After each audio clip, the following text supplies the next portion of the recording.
Hello दोस्तों, this is Sudhir alumni of IIT Bombay. और मैं आज आप लोगों के लिए एनडीए के एग्ज़ाम से रिलेटेड इन्फॉर्मेशन लेके आया हूँ। मैं काफ़ी टाइम से सोच रहा था कि आप लोगों के लिए एनडीए एग्ज़ाम से रिलेटेड कुछ वीडियोस डालूँ, जिसके अंदर मैं आप लोगों को एनडीए एग्ज़ाम से रिलेटेड सारी इन्फॉर्मेशन दे पाऊँ। आप लोग अपने गोल को अचीव करने के लिए एकदम क्लियर हो जाएं, आप लोगों के मन में कोई डाउट ना रहे कि किस तरीके से हमें इस गोल को अचीव करना होता है और किस तरीके से आप इस गोल पे इजीली अचीव कर सकते हैं। हम लोग बात करते हैं नेशनल डिफेंस एकेडमी एनडीए के बारे में। NDA, what is NDA? NDA है क्या? National defence academy that is located in Pune Khadakwasla. 1955 ने इसने अपना काम करना शुरू कर दिया था। और यहाँ पे हमारे आर्म ऑफिसर्स तैयार किए जाते हैं, जिसके थ्रू आप लोग Indian air force, Indian army, Indian navy को ज्वाइन कर सकते हैं। और मैं बता दूं, आप लोग अगर यहाँ पे जाना चाहते हैं, आप लोग इन चीज़ों से फैसिनेट होते हैं, आप लोग इस देश के लिए कुछ करना चाहते हैं, आप लोगों को इसके साथ साथ आप लोगों को सोसाइटल रिकग्निशन चाहिए, तो ये सब चीज़ें हमें इस आर्म फोर्सेस के थ्रू, इस पोजीशन के थ्रू मिलती हैं। हम लोग बात करते हैं इस वीडियो में what is the agenda of our video. इस वीडियो हम लोग क्या क्या डिस्कस करेंगे, क्या क्या मैं आप लोगों को इसके बारे में बताऊंगा। व्हेन टू अप्लाई, आप लोग कब इस एग्ज़ाम के लिए अप्लाई कर सकते हैं, क्या इस एग्ज़ाम की एज लिमिट है, how to apply an exam dates, ये सब चीज़ें भी हम डिस्कस करेंगे। एजुकेशनल क्वालिफिकेशन, क्या क्वालिफिकेशन चाहिए इस एग्ज़ाम के लिए, स्कीम ऑफ एग्ज़ाम क्या है, इस एग्ज़ाम का सिलेबस क्या है, किस तरीके से हमें एनडीए की प्रिपरेशन करनी है कि तब ताकि हम इजीली अपने एग्ज़ाम को क्वालिफाई कर पाएँ। टिप्स एंड ट्रिक्स, क्या टिप्स और ट्रिक्स आप लोग इस एग्ज़ाम के लिए यूज़ कर सकते हैं, वो सारी चीज़ें हम लोग डिस्कस करेंगे। आगे चलते हैं। How to apply. सबसे पहले आप लोग इस एग्ज़ाम के लिए किस तरीके से अप्लाई करेंगे। Apply from the UPSC. देखो, ये एग्ज़ाम जो है यूपीएससी कंडक्ट करवाती है, तो आप लोग www.upsconline.nic.in की वेबसाइट के ऊपर जाएंगे तो आप लोग इस एग्ज़ाम के लिए अप्लाई कर सकते हैं। अब आती है बात, ये एग्ज़ाम कितने बार होता है। Exam dates twice in year, ये एग्ज़ाम साल में 2 बार होता है। 2 बार हमें इस एग्ज़ाम की देने की अपॉर्चुनिटी मिलती है। एक बार ये एग्ज़ाम होता है अप्रैल में और एक बार ये एग्ज़ाम होता है सितंबर में। मोस्टली यही डेट्स होती हैं। लास्ट टाइम ये एग्ज़ाम चेंज हुआ था, लास्ट टाइम नवंबर में एग्ज़ाम करवाया गया था। जो दूसरा एग्ज़ाम जो एनडीए सेकंड जिसको बोलते हैं, वो नवंबर में करवाया गया था। अदरवाइज़ मोस्टली एग्ज़ाम डेट्स ये रहती हैं। और यूपीएससी का कैलेंडर मैं बता दूं आपको, एक साल पहले ही सारी डेट्स के नोटिफिकेशन आ जाते हैं। इस बार ये कोरोना की पेंडेमिक की वजह से ये सब शेड्यूल डिस्टर्ब हुआ है, अदरवाइज़ ये एग्ज़ाम की डेट्स होती हैं फिक्स। कॉन्स्टेंटली अगर आपको सारी चीज़ें डिटेल में चाहिए होती है तो constantly keep an I on the UPSC website. UPSC website से जुड़े रहिए, आप लोगों को यूपीएससी एग्जाम से रिलेटेड सारी इन्फॉर्मेशन मिलती रहेगी। देखो, क्वेश्चन मैंने इसको रेड मार्क में डाला है और रेड मार्क में इसी डील डाला कि यू शुड बी अवेयर कि इस एग्ज़ाम से पहले आप लोगों की शादी नहीं होनी चाहिए। ड्यूरिंग ट्रेनिंग ऑल्सो, ट्रेनिंग के दौरान और एग्ज़ाम के ड्यूरेशन से पहले आप लोगों की शादी नहीं होनी चाहिए। कब आप लोग इस एग्ज़ाम के लिए अप्लाई कर सकते हैं? When to apply, during 10+2 exam, जब आप 12th में होते हैं तब इस एग्ज़ाम के लिए अप्लाई कर सकते हैं आप लोग। आफ्टर 10+2 एग्ज़ाम, 10वीं 12th के बाद भी आप लोग अप्लाई कर सकते हैं, लेकिन आपकी जो एज लिमिट होती है वो 19.5 से कम होनी चाहिए। 19.5 साल से क्या होनी चाहिए, हमारी एज लिमिट कम होनी चाहिए। देखो, एज लिमिट हमने बताई है, रफली अगर मैं बात करें तो 16.5 से 19.5 साल तक की एज लिमिट होती है। अगर आपको एग्जैक्ट डेट चाहिए तो यूपीएससी के नोटिफिकेशन में मेंशन होता है कि किस डेट के ड्यूरिंग और किस डेट तक आप लोग अप्लाई कर सकते हैं। एज लिमिट मेंशन होती है कि किस डेट तक के लोग अप्लाई कर सकते हैं। एजुकेशन और क्वालिफिकेशन इस एग्ज़ाम के लिए क्या चाहिए। अगर आप लोग इंडियन आर्मी में जाना चाहते हैं तो आपके पास कोई भी फील्ड हो सकता है। इंडियन आर्मी के लिए 12th के अंदर कोई स्पेशलाइजेशन सब्जेक्ट नहीं चाहिए। कोई भी सब्जेक्ट हो सकता है, चाहे आप आर्ट्स से हो, चाहे कॉमर्स से हो, कोई भी स्ट्रीम हो। लेकिन if you want to join Indian navy and Indian air force, अगर ये ज्वाइन करना चाहते हैं तो आपके पास फिजिक्स और mathematics as a compulsory subject होने चाहिए 12th के अंदर। That is the compulsory requirement for this position. आगे हम बात करते हैं scheme of the examination. Scheme of the examination क्या है? इस एग्ज़ाम के लिए दो पेपर होते हैं। एक पेपर होता है मैथमेटिक्स का पेपर होता है, और एक होता है जनरल एबिलिटी टेस्ट। दो पेपर होते हैं, और मैं बता दूं आपको मोस्टली एग्ज़ाम संडे को ही होता है। दो पेपर होते हैं, ढाई घंटे के दो पेपर होंगे। एक पेपर होगा 9:30 बजे शुरू होगा, 12 बजे ख़त्म होता है। दूसरा पेपर 2:30 बजे शुरू होता है, 4:30 बजे ख़त्म होता है। These are the timings of this exam. और ये एग्ज़ाम 2.5 घंटे का होता है, तो दोनों एग्ज़ाम 2.5 घंटे के होते हैं, जिसके अंदर मैथमेटिक्स के अंदर 120 क्वेश्चन आते हैं। तो 2.5 घंटे के अंदर ये एग्ज़ाम के अंदर 2.5 मार्क्स का एक क्वेश्चन होता है, टोटल मार्क्स हो गए 300। इसी तरीके से पेपर 2 जो होता है वो उसके अंदर 150 क्वेश्चन आते हैं, और एक question carry, each question carry 4 marks. Total marks हो गए 600। और अगर दोनों एग्ज़ाम को अगर जोड़ते हैं तो कितने मार्क्स आते हैं? 900। और दूसरा जो जब रिटर्न एग्जामिनेशन क्लियर करते हैं तो एसएसबी टोटल ये होता है 900 मार्क्स का हमारा एसएसबी होता है। तो टोटल 1800 मार्क्स का हो गया, और इसमें से हमें स्कोर करना होता है। अब देखो पेपर किस तरीके का होता है मैं बता देता हूँ।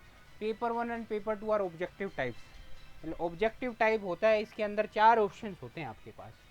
4 ऑप्शंस, 4 सर्कल होते हैं। 4 सर्कल में से आपको एक सर्कल को डार्क करना होता है जो करेक्ट आंसर होता है। एक सर्कल जैसे करेक्ट आंसर ये है तो इसको हम डार्क कर दें। इस तरीके से आपको ऑप्शंस मिलेंगे। ऑब्जेक्टिव टाइप क्वेश्चंस होते हैं। Paper are set bilingually in Hindi as well as English. दोनों लैंग्वेज में पेपर सेट होता है, हिंदी में भी सेट होता है और इंग्लिश में भी सेट होता है। कोई भी लैंग्वेज में दे सकते हैं। हिंदी मीडियम के स्टूडेंट ये सोचते हैं कि मेरे पास हिंदी में था सब्जेक्ट और मैं किस तरीके से एनडीए का एग्ज़ाम क्रैक करूँगा, मैं कर ही नहीं पाऊँगा। लेकिन बच्चों आपको डरने की ज़रूरत नहीं है, ये पेपर दोनों लैंग्वेज में होता है, तो आपको इसके लिए वरीड होने की ज़रूरत नहीं है बिल्कुल भी। लेकिन you should be aware this 1/3 negative marking in this exam. 1/3 negative marking का मतलब समझ रहे हैं? मतलब अगर आपका एक क्वेश्चन गलत है तो 1/3 मार्क्स कट जाएंगे। मतलब आपके 3 क्वेश्चन पे आपका एक सही क्वेश्चन चला जाएगा। तो ये आप लोगों को बहुत ज़्यादा फोकस करना है कि आप लोग गलत क्वेश्चन अटैम्प्ट ना करें, उससे बचें, तुक्के मारने की कोशिश ना करें। इस एग्ज़ाम के अंदर calculators are not allowed, no log tables, कोई लॉग टेबल अलाउ नहीं होती है। तो एक्सपेक्ट ना करें कि हमें कैलकुलेटर यूज़ कर लेंगे, हमारी कैलकुलेशंस वहाँ एग्ज़ाम में कैलकुलेटर से कर लेंगे। तो you should be careful for that. Log table भी नहीं मिलेगी आप लोगों को। इस एग्ज़ाम के अंदर only black ball point pen is used. Only black ball point pen use होता है, उसी को आप लोग यूज़ करें, वो एग्ज़ाम में ले जाना ना भूलें। अब बात करते हैं हम सिलेबस की।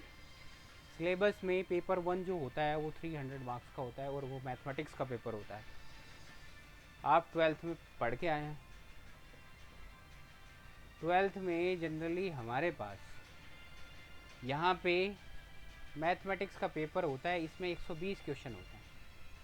और जब 12th में तुम बोर्ड का एग्ज़ाम देते हो, तुम्हारे पास क्वेश्चंस होते हैं लगभग 27 के अराउंड, और टाइम मिलता है हमें 3 आवर।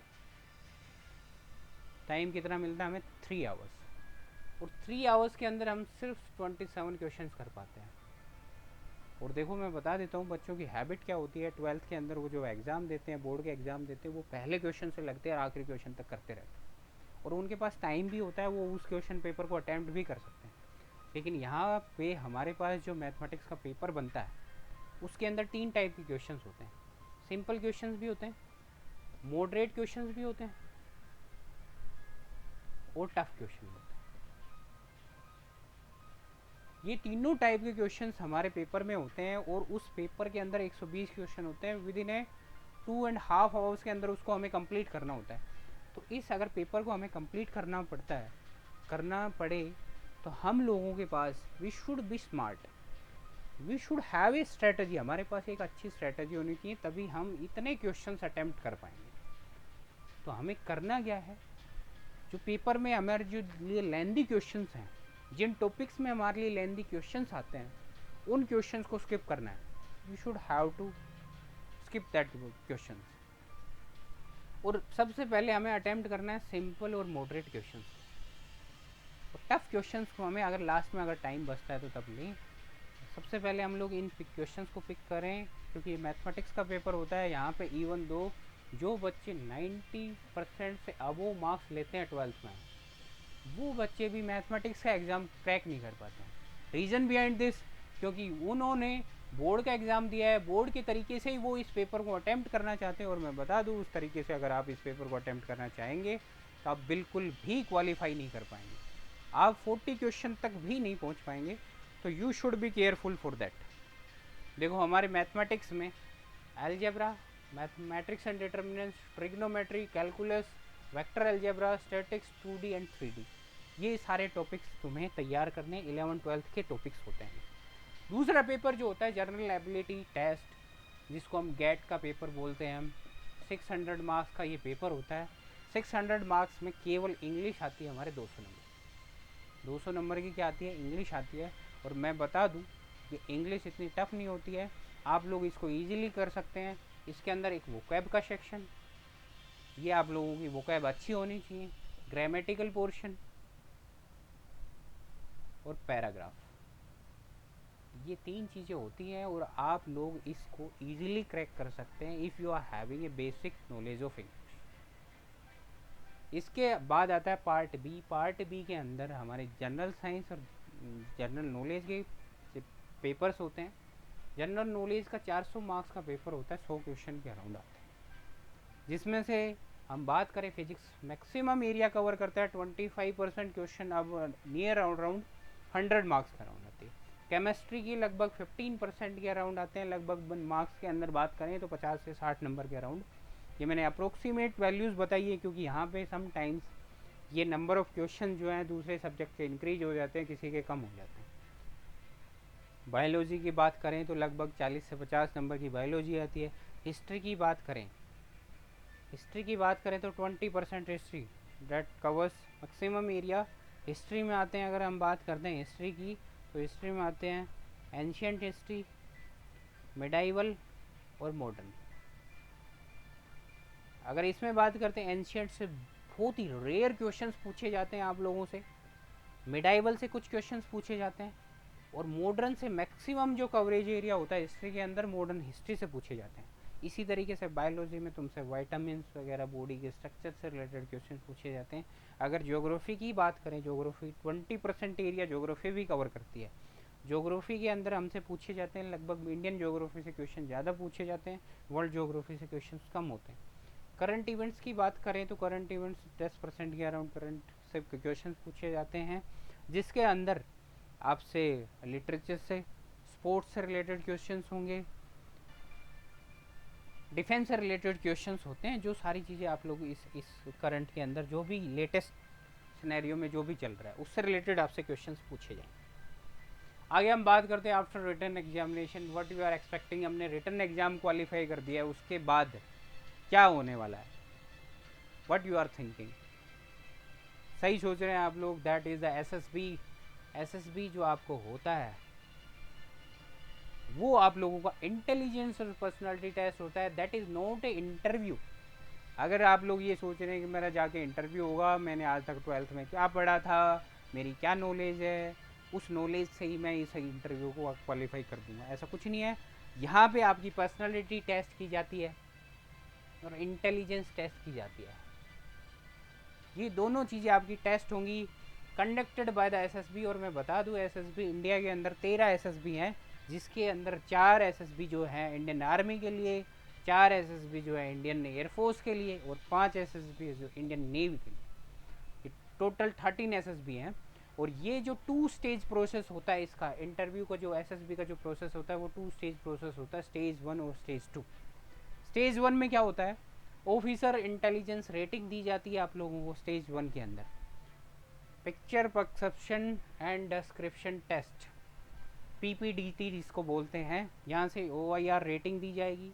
यहाँ से पीपीडीटी मतलब पिक्चर्स आपको दिखाई जाएंगी, उसके ऊपर आपका परसेप्शन क्या होता है, आप किस तरीके से सोचते हैं, एक पॉजिटिव सोचते हैं, एक नेगेटिव सोचते हैं, किस तरीके से आप लोग उस पिक्चर के बारे में लिखते हैं, वो सारी चीज़ें आप लोगों को इस टेस्ट में ली जाती हैं। दूसरी स्टेज आती है इंटरव्यू।